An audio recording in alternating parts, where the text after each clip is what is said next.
Jemaat yang diberkati Tuhan, selamat pagi dan salam sejahtera bagi kita sekalian.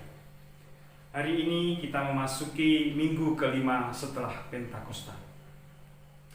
Menyesuaikan diri dengan keadaan akan terasa enak daripada punya pendirian. Namun, apakah kemajuan akan kita peroleh dengan cara hidup yang statis seperti itu? Bukankah dalam hidup bersama sejatinya dibutuhkan pribadi yang punya pendirian dan pandangan hidup sebagai sumbangsih, sehingga kehidupan bersama akan dinamis dan lebih maju. Dalam hidup beragama atau berkepercayaan bersama di masyarakat, pergumulan adanya perbedaan tidaklah bisa dihindarkan. Karenanya kita dapat mengembangkan hidup bersama yang saling menghargai dan menghormati. Hanya ikut-ikutan justru tidak membantu perkembangan suatu masyarakat. Di Indonesia ada banyak agama dan kepercayaan terhadap Tuhan Yang Maha Esa. Ada pluralitas yang diharapkan seluruh anak bangsa dapat hidup rukun dan berkembang. Kita telah membangun kehidupan bersama dengan dinamikanya. Kita bersyukur karena masih ada waktu berkarya dalam perbedaan, namun dihormati dan dihargai dengan dinamikanya. Kita akan terus membangun hidup ini yang kita mulai dekat dengan Allah. Kita akan beribadah, memuji dan memuliakan namanya. Dalam ibadah minggu pagi ini, kita menggunakan tata ibadah minggu bersahaja. Pelayan firman dalam ibadah minggu ini adalah Pendeta Soeharto Harjowinoto MSI, Ketua Majelis Jemaat GPIB Bojonggede. Marilah kita memuji Tuhan dengan menyanyikan pelengkap kidung Jemaat 7 bait 1 dan 2. Bersyukurlah pada Tuhan.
Pertolongan kita adalah dalam nama Tuhan yang menjadikan langit dan bumi.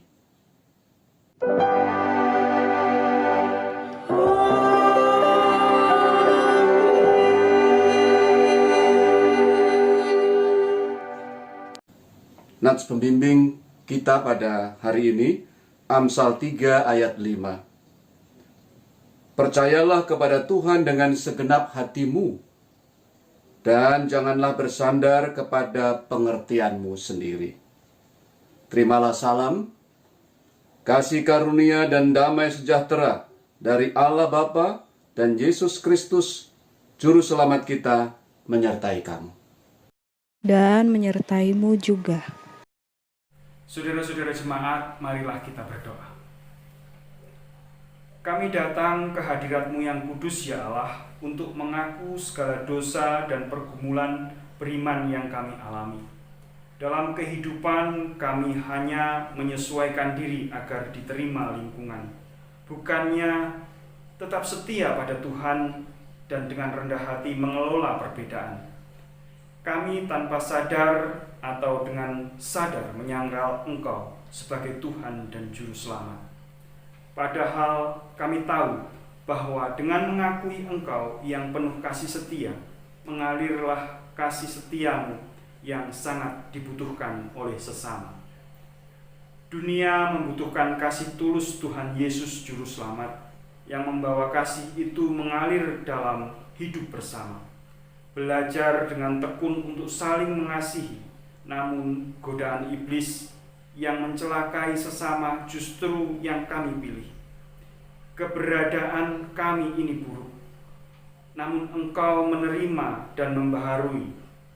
Penebusan-Mu membuat kami optimis. Atas kasih setiamu itu, terimalah rasa syukur dan pujian kami dalam ibadah ini. Kepadamu ya Allah kami berdoa. Amin.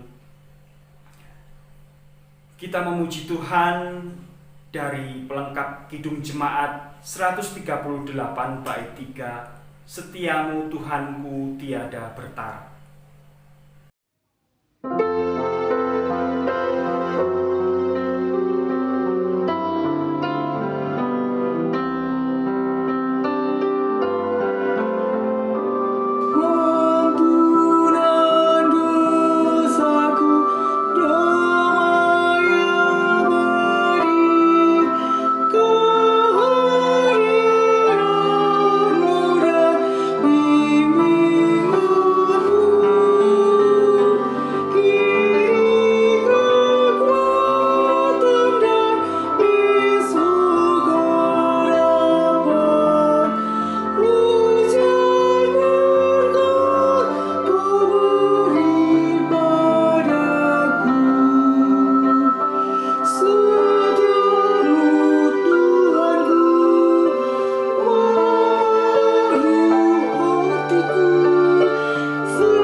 Jemaat, mari kita berdoa, mohon bimbingan Roh Kudus untuk pembacaan dan pemberitaan firman-Nya. Mari kita berdoa. Ya Tuhan, kami datang padamu. Kami hendak membaca, merenungkan firman yang akan menuntun kami pada jalan Tuhan. Untuk itu, kuasai kami dengan Roh Kudus-Mu, sehingga dalam pembacaan dan pemberitaan firman-Mu ini, kami bertemu Tuhan, Tuhan menyapa kami membangun kehidupan ke depan. Berfirmanlah kepada kami Tuhan, kami anak-anak-Mu sedia mendengarnya. Amin. Jemaat, marilah kita mendengarkan firman Tuhan. Terpujilah Kristus. Haleluya.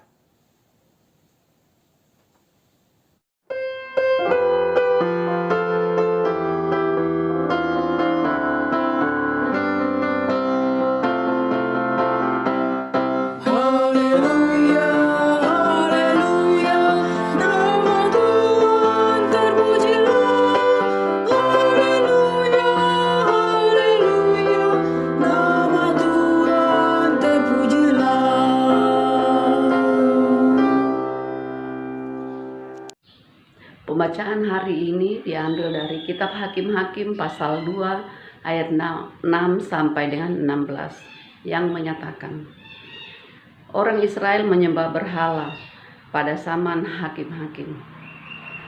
Setelah Yosua melepas bangsa itu pergi, maka pergilah orang Israel itu masing-masing ke milik pusakanya untuk memiliki negeri itu. Dan bangsa itu beribadah kepada Tuhan sepanjang zaman Yosua dan sepanjang zaman para tua-tua yang hidup lebih lama daripada Yosua, dan yang telah melihat segenap perbuatan yang besar yang dilakukan Tuhan bagi orang Israel. Dan Yosua bin Nun, hamba Tuhan itu, mati pada umur 110 tahun. Ia dikuburkan di daerah milik pusakanya di Timnat Heres, di pegunungan Efraim, di sebelah utara Gunung Gaas. Setelah seluruh angkatan itu dikumpulkan pada nenek moyang mereka, bangkitlah sesudah mereka itu angkatan yang lain, yang tidak mengenal Tuhan ataupun perbuatan yang dilakukannya bagi orang Israel. Lalu orang Israel melakukan apa yang jahat di mata Tuhan, dan mereka beribadah kepada para Baal. Mereka meninggalkan Tuhan, Allah nenek moyang mereka yang telah membawa mereka keluar dari tanah Mesir, lalu mengikuti Allah lain dari antara Allah bangsa-bangsa di sekeliling mereka dan sujud menyembah kepadanya, sehingga mereka menyakiti hati Tuhan. Demikianlah mereka meninggalkan Tuhan dan beribadah kepada Baal dan para Asitoret. Maka bangkitlah murka Tuhan terhadap orang Israel. Ia menyerahkan mereka ke dalam tangan perampok dan menjual mereka kepada musuh di sekeliling mereka, sehingga mereka tidak sanggup lagi menghadapi musuh mereka. Setiap kali mereka maju, tangan Tuhan melawan mereka dan mendatangkan malapetaka kepada mereka, sesuai dengan apa yang telah diperingatkan kepada mereka oleh Tuhan dengan sumpah, sehingga mereka sangat terdesak. Maka Tuhan membangkitkan hakim-hakim yang menyelamatkan mereka dari tangan perampok itu. Demikianlah firman Tuhan. Hendaklah firman Tuhan dengan segala kekayaannya diam di dalam hatimu, dan ucaplah syukur kepada Allah.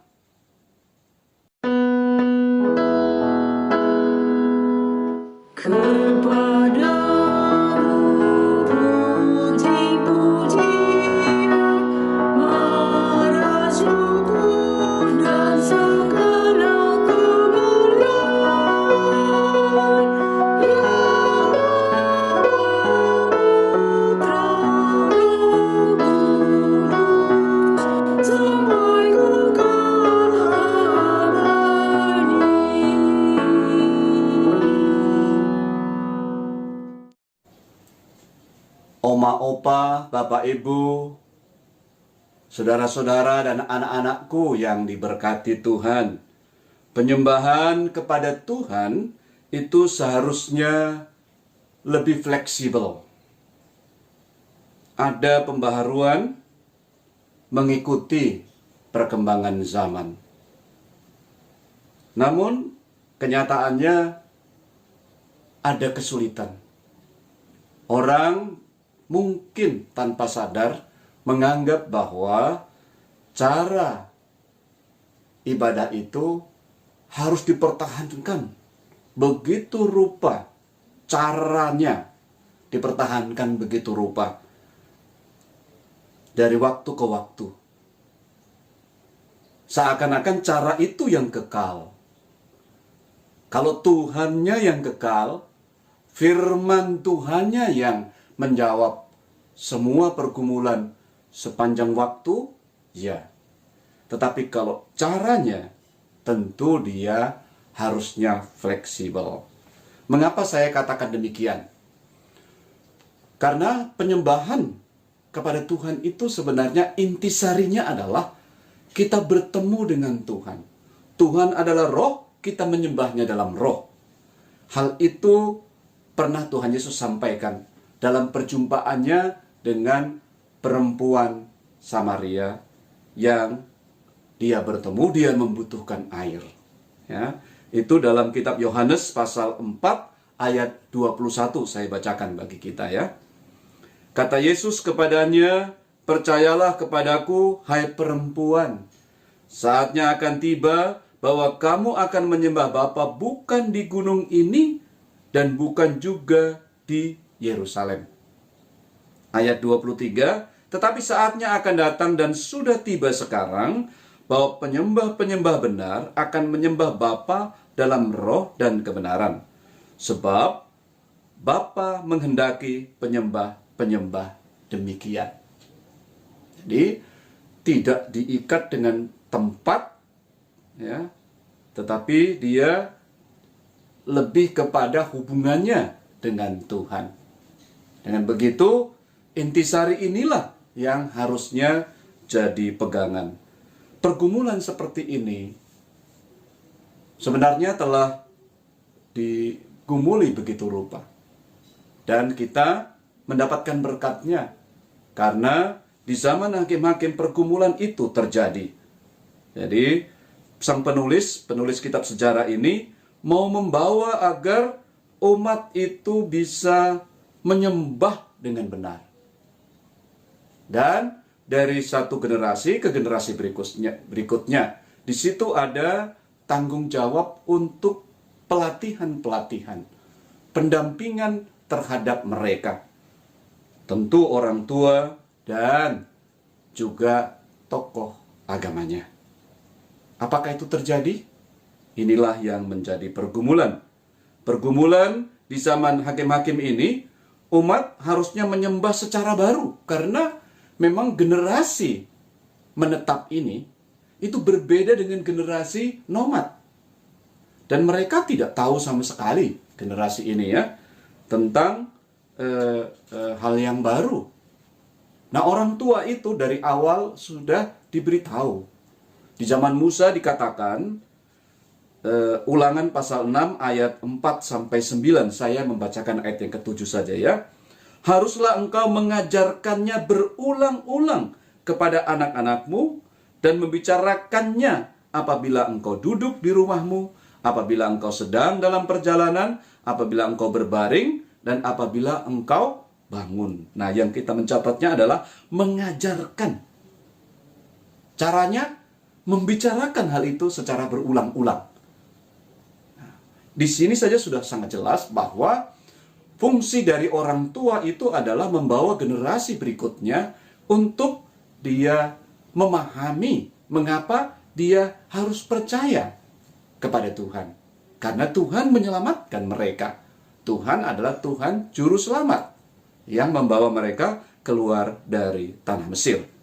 Nah, pada waktu zaman Yosua, artinya Musa, Yosua, masih hal itu dilakukan. Dan di bagian akhir juga Yosua mengatakan, ya, suruh pilih. Kalau aku dan seisi keluargaku, kami akan menyembah Allah. Itu di bagian terakhir ya. Nah, sekarang ketika zaman itu berlalu, apa yang terjadi? Ya. Ayat dari pembacaan kita, ayat 12 dan 13.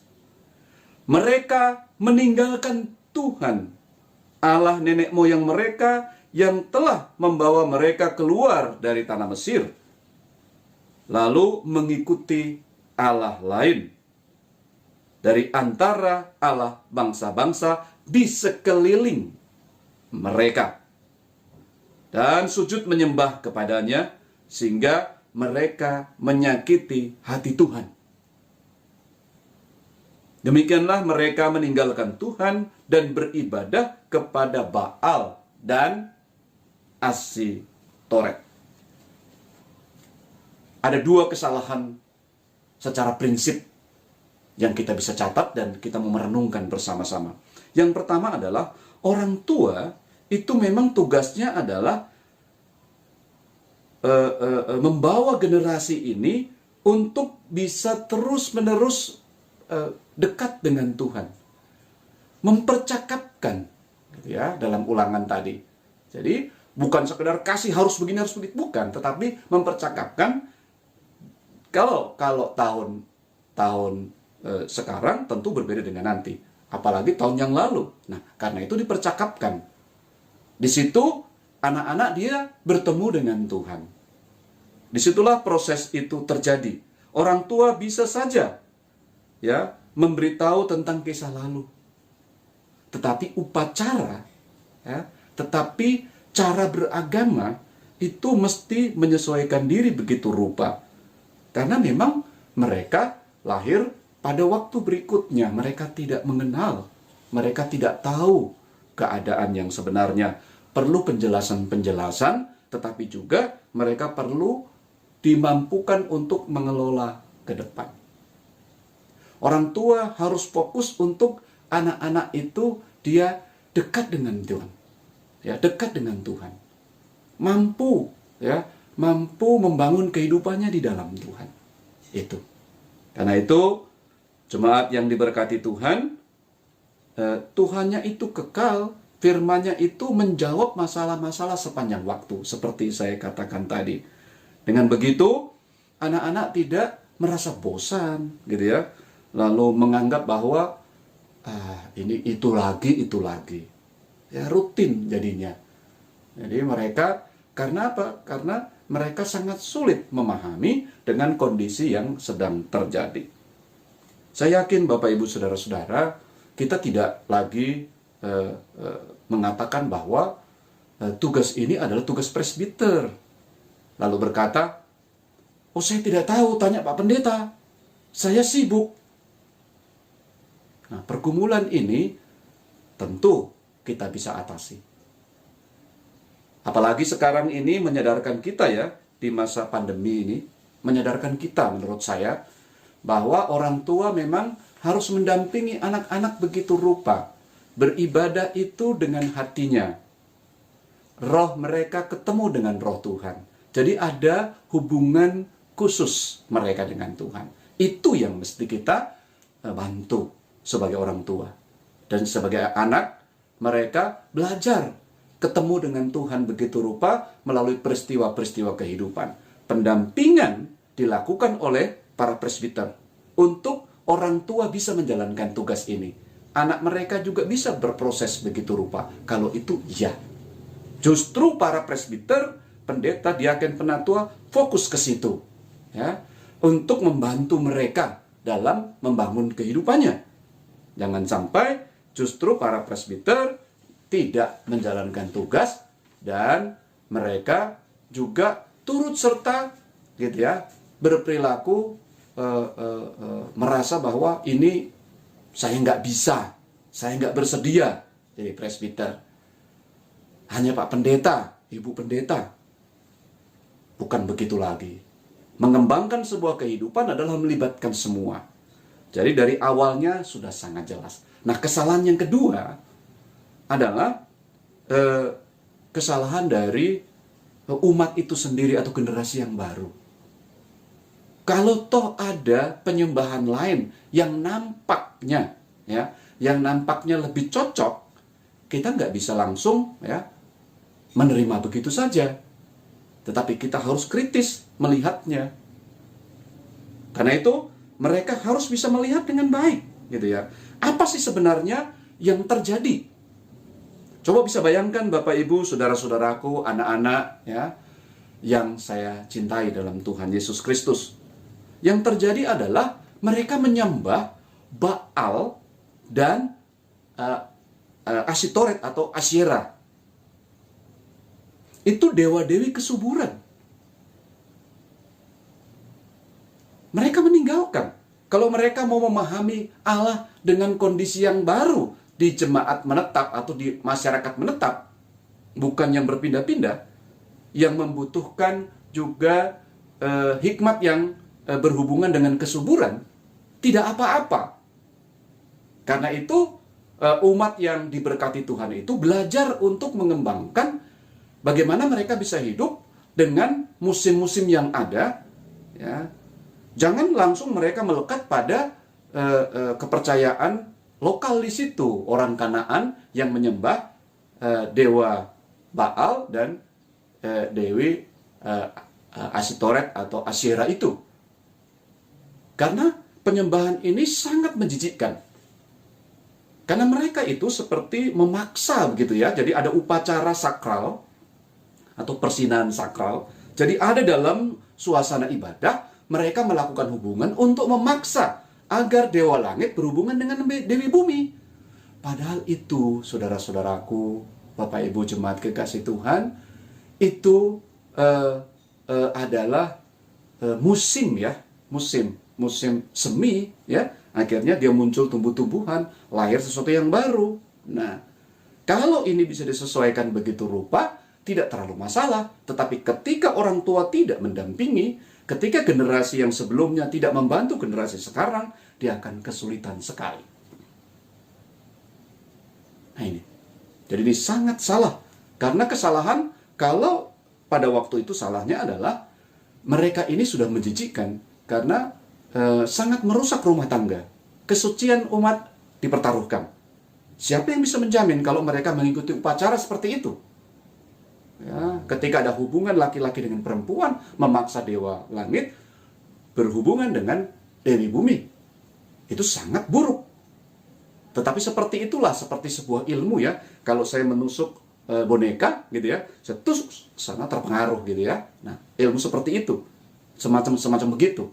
Nah, itu yang mereka praktekkan. Tentu rumah tangga ini akan susah ya, mempertahankan kesucian atau kekudusan umat. Nah, itu.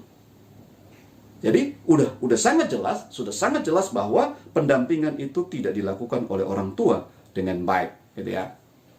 Lalu yang kedua, yang saya hanya nyoroti dua saja ya, karena mereka itu menyembah begitu rupa dengan dewa-dewi termasuk Baal dan Asyera atau Asitoret ini, tetapi juga ada upacara pengorbanan anak.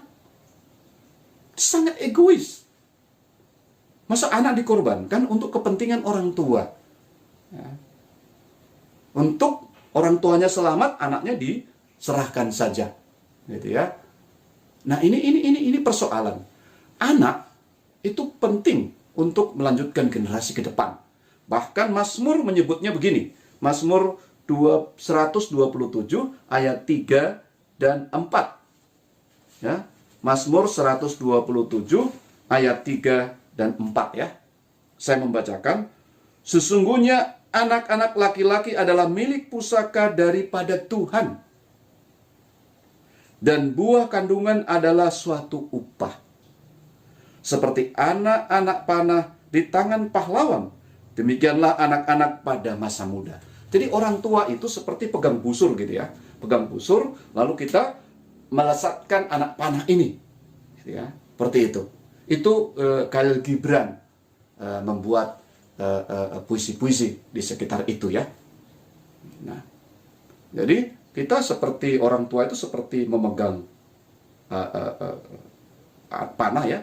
Ini anak kita tuh anak panah lalu melesat begitu rupa. Bukan dikorbankan, justru kita bersedia berkorban untuk mereka demi masa depan. Ya, karena itu orang tua adalah orang yang membawa anak-anak ke depannya dan dia tidak mengorbankan anak-anak itu untuk kepentingannya dia. Kalau itu jelas terbalik. Nah, karena itu Bapak Ibu, saudara-saudaraku, anak-anak yang diberkati Tuhan, kita mesti mengembangkan cara beribadah ya, menyembah kepada Tuhan.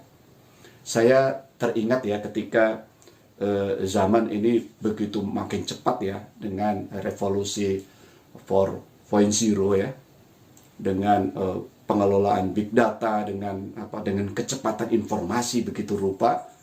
Nah, ada orang yang alergi begitu rupa dengan kemajuan ini. Ya, sehingga mereka berusaha menolak kalau orang membuka Alkitab dari HP dipersoalkan begitu rupa. Ya, sangat konfrontatif, melawan kemajuan yang ada. Tapi sekarang kita semua kan bergumul ya. Dan kita mendapatkan berkatnya seperti ibadah saat ini. Ini kemajuan. Sehingga saya bisa menyapa jemaat, menunjukkan cinta kasih bahwa Tuhan sangat memberkati kita semua. Nah, ini sarana modern yang sangat membantu. Yang terpenting adalah bagaimana hubungan jemaat dengan Tuhan. Dan itu yang harus dipertahankan. Kekudusan kita bisa juga melalui media seperti sekarang ini. Kita menggunakan YouTube. Nah, karena itu kita harus bisa bergumul bersama dengan Tuhan ketika kita mendengarkan atau kita sama-sama beribadah melalui sarana ini. Kita punya hubungan yang khusus dengan Tuhan. Dan firman Tuhan, saudara-saudara, bapak, ibu, oma, opa, anak-anakku, bertemu, disapa oleh Tuhan. Dan tidak mengurangi rasa hikmat. Malahan ada kemungkinan ya lebih jelas. Karena kalau di gedung itu juga kadang ketemu dengan kebisingan dan sebagainya. Atau sarana-sarana itu mungkin tidak bisa sepenuhnya mendukung. Nah, dengan begitu, marilah kita mengembangkan cara hidup ini yang baik. Ingatlah bahwa GPIB Bojonggede ini, dia tidak terikat sama sekali dengan gedungnya. Dia ketemu dengan kekasih jiwanya, Tuhan Yesus. Karena itu kalau dia menyembah Tuhan. Walaupun mereka tidak bisa suatu saat di dalam sebuah gedung, mereka bisa di rumah-rumah jemaat. 5 tahun yang lalu, sebelum dilembagakan, itu yang saudara semua lakukan. Ingatlah bahwa beribadah menyembah Tuhan itu adalah roh kita bertemu dengan roh Tuhan. Itu yang Tuhan Yesus kehendaki. Sehingga kita harus membawa anak-anak kita melintasi pergumulan-pergumulan waktu. Waktu sekarang tentu berbeda dengan 20 tahun yang akan datang.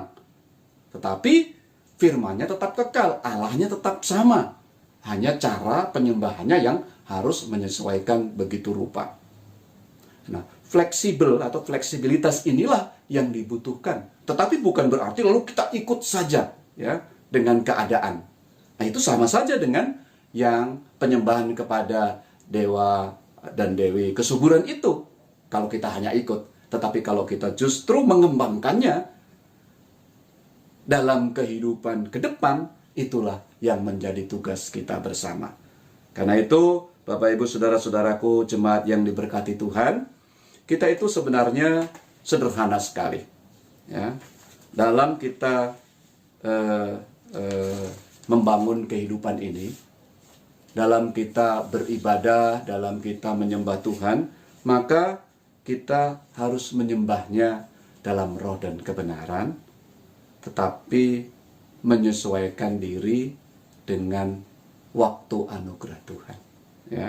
Mengembangkan cara agar di dalamnya generasi kita ke depan tidak terjebak oleh masa lalu, tetapi juga oleh masa kini yang mungkin menyenangkan. Pendekatan penyembahan kepada dewa-dewi kesuburan adalah pendekatan ekonomi belaka. Karena masalah kesuburan, masalah tanah, masalah pertumbuhan, tumbuh-tumbuhan ya. Kita kan tahu juga, kalau orang hanya itu, dia bisa kejebak juga dengan harta benda.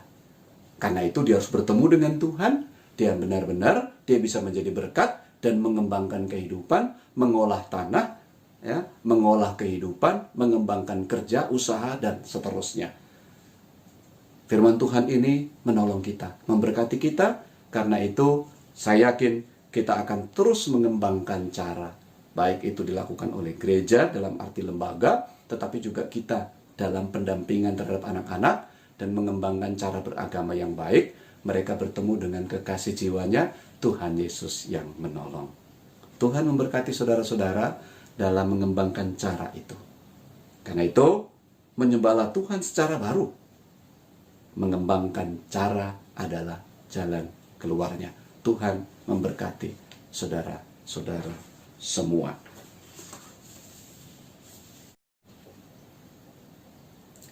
Jemaat kekasih Tuhan, marilah kita memuji Tuhan dengan menyanyikan Kidung Jemaat 374 bait 1 dan 3.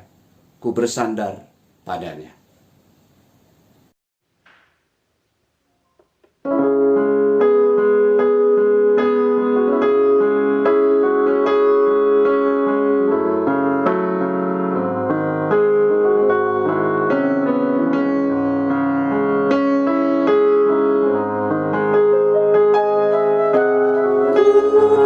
Bersandar padanya, ku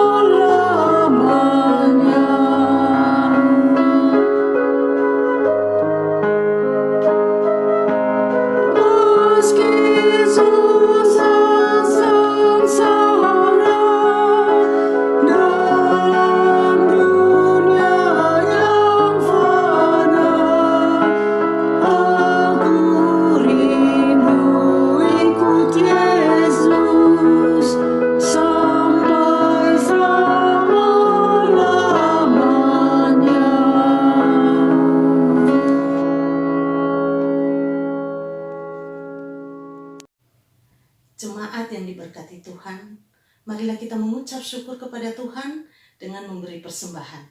Persembahan yang jemaat kumpulkan dapat disampaikan pada saat kita beribadah di gereja, atau dapat juga ditransfer melalui rekening gereja, di mana bukti transferannya dapat disampaikan kepada bendahara melalui WA. Dengarlah nats Alkitab dari Kitab Roma 12 ayat 1 yang menyatakan, "Karena itu saudara-saudara, demi kemurahan Allah, aku menasehatkan kamu, supaya kamu mempersembahkan tubuhmu sebagai persembahan yang hidup, yang kudus, dan yang berkenan kepada Allah. Itu adalah ibadahmu yang sejati."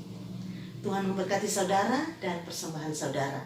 Mengiringi persembahan, mari kita memuji Tuhan dari Kidung Jemaat 365a, bait 1 dan 4, "Tuhan ambil hidupku."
Mari kita berdoa untuk doa syafaat. Mari kita berdoa. Ya Tuhan, kami punya tanggung jawab untuk membangun kehidupan ke depan. Dalam beragama, dalam penyembahan kepadamu, tentu cara terus berkembang. Tetapi kepercayaan kepadamu sebagai Allah Juru Selamat, Allah yang memberkati, Allah yang memberikan kesejahteraan, tentu kekal sifatnya. Kami mengajarkan kepada anak-anak kami, dan generasi ke depan juga mengajarkan begitu rupa kepada generasi berikutnya. Tetapi juga, ya Tuhan, mereka punya pergumulan dalam mengembangkannya. Karena dunia juga, karena masalah juga seringkali menjebak atau membuat mereka tak berdaya, menjajahnya. Seperti yang dialami oleh generasi baru di Israel pasca kepemimpinan Musa dan Yosua berakhir. Kami berdoa buat anak-anak kami dalam mereka membangun kehidupan ini. Berdoa untuk generasi ke depan agar mereka betul-betul bertemu dengan Tuhan. Roh mereka menyembah roh Allah. Hubungan mereka begitu dekat dengan Allah. Sehingga ya Allah, mereka tidak merasa jenuh, mereka tidak merasa bosan, mereka benar-benar bertemu dengan kekasih jiwanya. Penyembahan adalah penyembahan yang benar-benar terjadi antara ciptaan anak-anak kami, tetapi juga Sang Pencipta, Tuhan yang Maha Kuasa. Seperti kami yang terus dekat denganmu, kami mohon berkat-Mu untuk anak-anak kami juga, cucu-cucu kami. Terpuji Engkau ya Allah. Kami berdoa kepadamu untuk berbagai pergumulan yang dialami oleh jemaat kami. Tekanan-tekanan kehidupan seringkali membuat kami tidak berdaya juga. Kami tanpa sadar menyembah keadaan ini. Dipaksakan untuk mengikuti keadaan. Kami tidak lagi merdeka. Tetapi dengan firman-Mu ini, agar kami benar-benar dekat dengan Tuhan dan menjalani kehidupan menjadi berkat di tengah dunia. Karena generasi ke depan terus mendapatkan perhatian. Sehingga mereka memuji, membesarkan, menyembah Engkau, Allah satu-satunya dalam kehidupan. Bapa Sorgawi, kami juga mau berdoa untuk kebahagiaan yang mengalir dalam kehidupan keluarga kami, jemaat kami.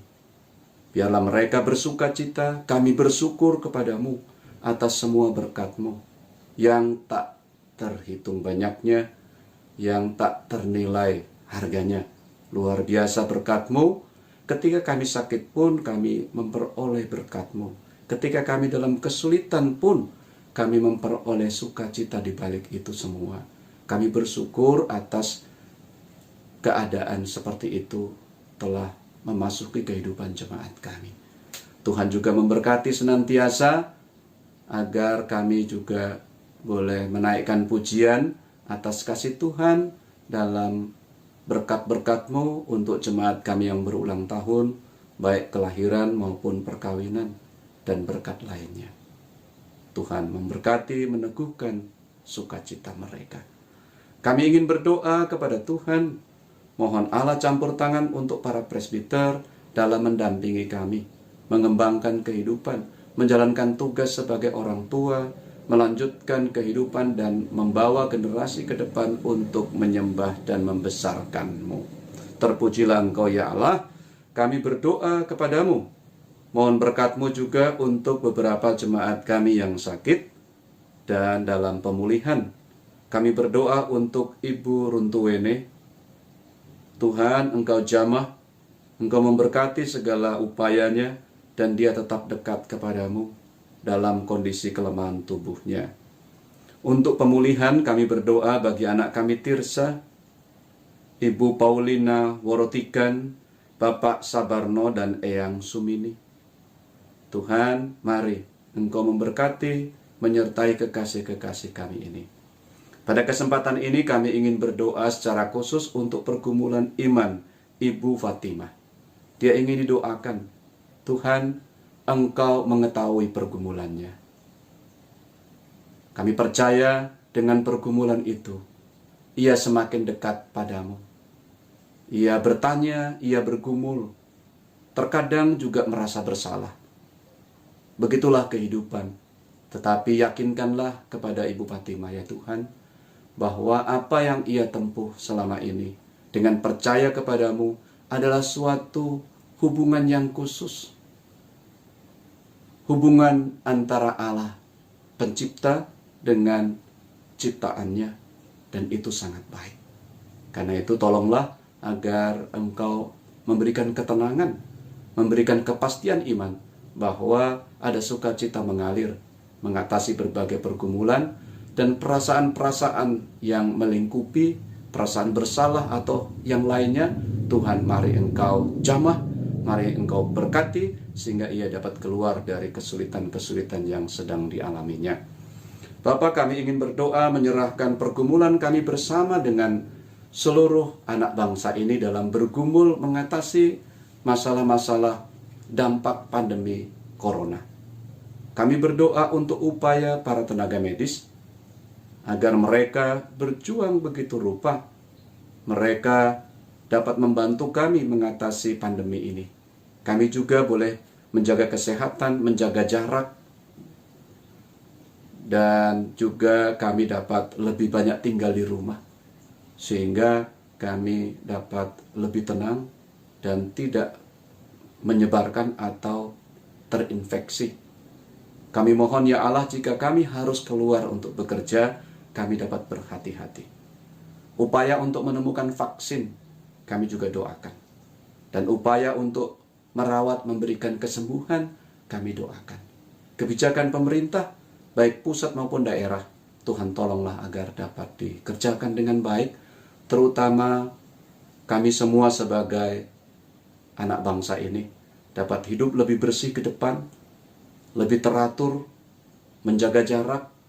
Dengan suasana yang baru ini, kami tetap bahagia dan mesra satu dengan yang lain.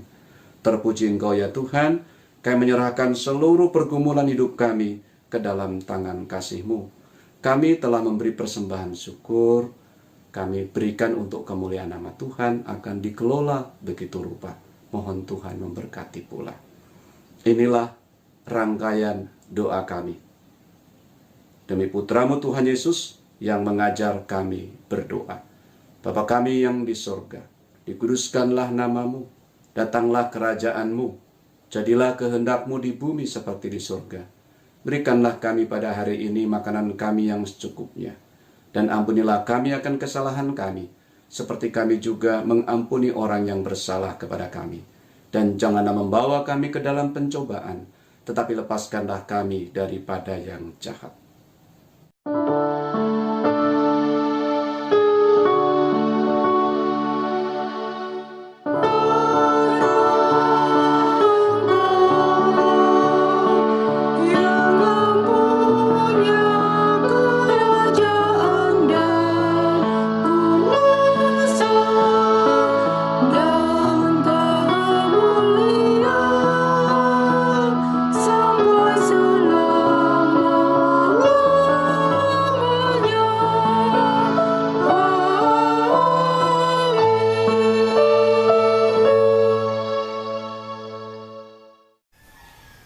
Berikut ini akan disampaikan Warta Jemaat Minggu 5 Juli 2020. Yang pertama, rapat finalisasi program kerja tahun 2020-2021 dan sidang majelis jemaat dalam rangka pengesahan program kerja akan dilaksanakan pada hari Minggu 5 Juli 2020 pukul 10 pagi di GPIB Bojonggede. Diharapkan kepada seluruh presbiter dan perwakilan pengurus pelkat dan komisi agar dapat hadir tepat waktu dengan memperhatikan protokol kesehatan. Yang kedua, perjamuan kudus akan dilayani pada hari Minggu tanggal 12 Juli 2020 pukul 9 pagi secara virtual. Jemaat menyediakan anggur atau teh atau air mineral dan roti atau ubi atau singkong sesuai dengan jumlah anggota keluarga yang akan mengikuti perjamuan kudus. 3. Kelas katekisasi. Telah dibuka pendaftaran calon katekisasi baru tahun 2020-2021. Pendaftaran diperpanjang mulai tanggal 6 Juni sampai dengan 18 Juli 2020. Bagi jemaat yang ingin mengikuti kelas katekisasi, dapat mendaftar kepada Diaken Marina Harefa Waruwu dengan mengisi formulir pendaftaran katekisasi yang dilengkapi fotokopi surat baptis dan pas foto 3x4 sebanyak 2 lembar. Berikut nama-nama calon katekisan yang sudah mendaftar. Yang pertama, Ebenezer Mesutuho Harefa, Ayah Ingati Harefa, Ibu Diaken Marina Harefa Warubu Sektor 1. 2. Ray Deardo, Ibu Linda Saragi Sektor 2. 3. Jalo De Leon Gulton. Yang keempat, warga jemaat baru. Selamat datang kepada warga jemaat baru di GPIB Bojonggede. Keluarga Bapak Supardi beralamat di Sektor 3 dengan alamat Perum Transboge Village H nomor 17, Kedung Waringin, Bojonggede. Keluarga pindahan dari GPIB Jemaat Trinitas Kota Wisata Cibubur. Anggota keluarga: Kepala keluarga Bapak Supardi, istri Ibu Winurmi Anggraini, dan anak Novendro Kus Anggriano. Yang kelima, Majelis Jemaat GPIB Bojonggede mengucapkan selamat menyongsong hari ulang tahun kepada Bapak, Ibu, anak, saudara-saudari yang berulang tahun pada tanggal 5 Juli sampai dengan 11 Juli 2020. Pada tanggal 5 Juli 2020, Ibu Esther Yuliani Sektor 3, 6 Juli 2020, anak Margaret Sinuhaji Sektor 1, dan saudara Vicky Calvin Sri Mursas Ririasa Sektor 3. 7 Juli 2020, Ibu Olivia Ayu Adinda Lumba Ahuta Galung Sektor 2, dan anak Helen Grazela Bernadus Sektor 3. 8 Juli 2020, Bapak Dharma Kamarpaung Sektor 3. 9 Juli 2020, Ibu Suni Juliati Sektor 2. 10 Juli 2020, Ibu Ana Listiastuti Sektor 1 dan Saudari Gita Juliana Bernadus Sektor 3.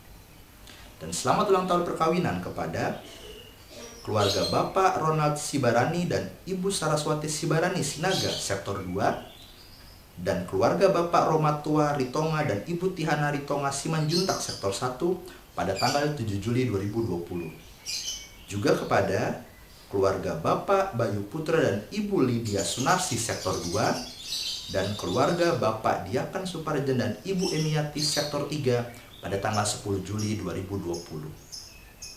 Kiranya Bapak, Ibu, Saudara-saudari semakin diberkati dan senantiasa menjadi berkat. Jika ada jemaat yang belum tertera tanggal ulang tahunnya, kami mohon maaf dan mohon menghubungi majelis yang bertugas. Terima kasih atas perhatian jemaat sekalian. Selamat berkarya di minggu yang baru. Salam sehat. Tuhan Yesus memberkati kita semua.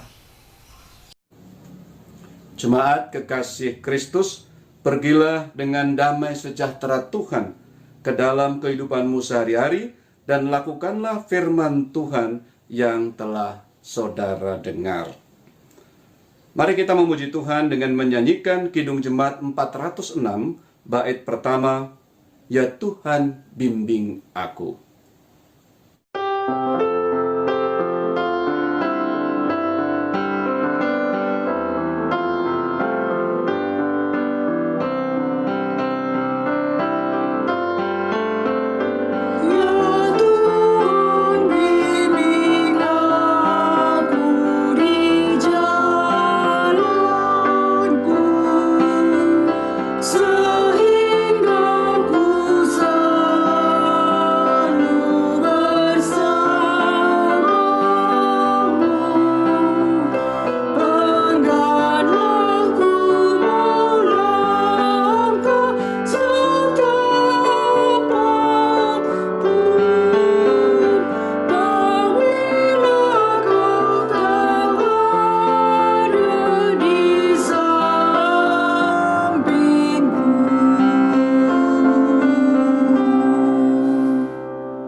Arahkanlah hati dan pikiranmu kepada Tuhan, hiduplah dalam damai sejahteranya, dan terimalah berkat Tuhan. Tuhan memberkati engkau dan melindungi engkau. Tuhan menyinari engkau dengan wajah-Nya dan memberi engkau kasih karunia. Tuhan menghadapkan wajah-Nya kepadamu dan memberi engkau damai sejahtera.